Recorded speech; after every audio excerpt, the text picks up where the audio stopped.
Hello po. Ako po si Alvin Calinares.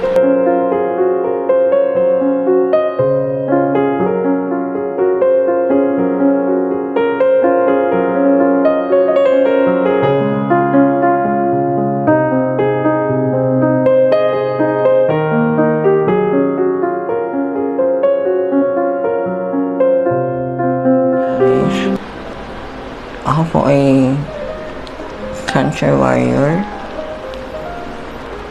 Nakaraang taon, naging okay na po ako.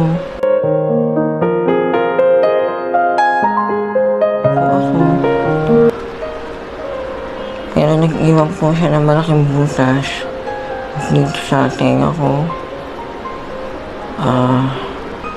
Ang cancer ko po ay adenocarcinoma of the pancreas gland.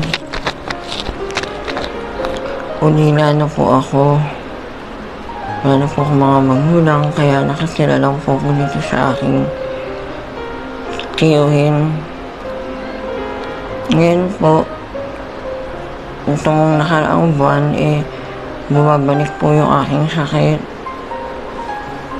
Ito po, parang may bukol po ako ulit dito. At hiningian po ako ng mga doktor ng mga test ko ulit, ng PET scan, at iba pong test.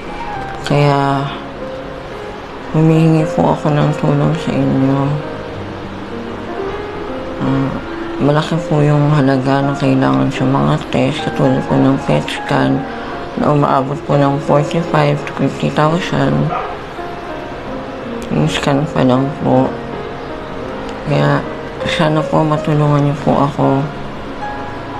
Maraming salamat po.